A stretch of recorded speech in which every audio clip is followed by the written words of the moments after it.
வாழ்த்தி மகிழ்வோம். அகத்தவம் ஆண்டின் ஒவ்வொரு நாளும் மே 23 பதிவினை காண உள்ளோம். ஜேம்ஸ் ஆலன் தொகுத்து வகுத்த அந்த புக் ஆஃப் மெடிடேஷன் என்ற அந்த நூலிலிருந்து தமிழாக்கமாக நாம் மே 23 பதிவினை கூற வேண்டுமெனில் இக்கணம் என்று கூறலாம். மே 23 பதிவினை இக்கணம் என்று கூறலாம். எல்லாம் இயலக்கூடியது, இப்போது உள்ளது இக்கணம் மட்டுமே. காலம் இப்போதுதான் அடங்கி இருக்கிறது என்பது உண்மை. உண்மை காலத்தை விட மேலானது. அது எப்போதும் இருக்கும் உண்மையே. இது கடந்த காலத்தையோ அல்லது இயல்பையோ அறியாது. நிலையான ஆற்றல் வாய்ந்தது மற்றும் உறுதியானது. ஒவ்வொரு நொடியும், ஒவ்வொரு நாளும், ஒவ்வொரு ஆண்டும் அது கடந்து வந்தவுடன் ஒரு கனவு, அது முழுவதுமாக அளிக்கப்படாவிட்டால் நினைவகத்தில் ஒரு முழுமையற்ற மற்றும் போதிய அளவில்லாத உருவகமாக மட்டுமே உள்ளது. கடந்த காலமும் எதிர்காலமும் கனவுகள். இப்போது ஒரு உண்மை. எல்லா பொருண்மைகளும் இப்போது உள்ளது. அனைத்து ஆற்றலும், அனைத்து இயல்தன்மையும், அனைத்து நடவடிக்கைகளும் இப்போது உள்ளது. இப்போது செயல்பட்டு சாதிக்காமல் இருப்பது செயல் செய்து முடித்து விடுவது இல்லை. நீங்கள் என்ன செய்திருப்பீர்கள் என்ற காரணத்தினால் வாழ்வது அல்லது நீங்கள் என்ன செய்ய வேண்டும் என்ற கனவு காண்கிறீர்கள், இது மடமையாக உள்ளது.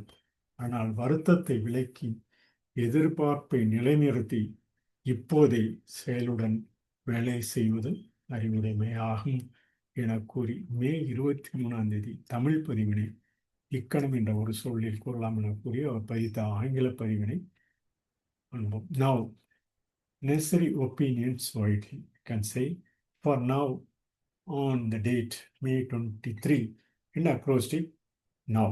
Necessary opinions widely. All things are possible now and only now. Now is the reality in which time is contained. It is more and more great than time. It is ever-present reality. It knows neither past nor nature and is eternally potent and substantial. Every minute, every day, every year it is a dream. As soon as it has passed and exists only as an imperfect and unsubstantial picture in the memory. If it be not entirely obliterated, past and future are dreams. Now is a reality. All things are now. All power, all possibility, all action is now. Not to act and accomplish now is not to act and accomplish at all. Not to act and accomplish now is not to act and accomplish at all. To live in thoughts of what you might have done or in dreams of what you mean to do, this is folly. But to put away regret, to anchor anticipation, and to do and to work now, this is wisdom. Man has all power now. You can say for the day, May 23rd. You can say it in acrostic. Now, the necessary opinions only. இக்கணம் என மே 23 பதிவினை தமிழ் மொழியாக்கமாக சொல்லி எல்லாம் இயலக்கூடியது இப்போது உள்ளது இக்கணம் மட்டுமே என கூறி மே 23 அகத்தவம் ஆண்டின் ஒவ்வொரு நாள் என்ற பதிவினை நிறைவு செய்கிறோம். நன்றி.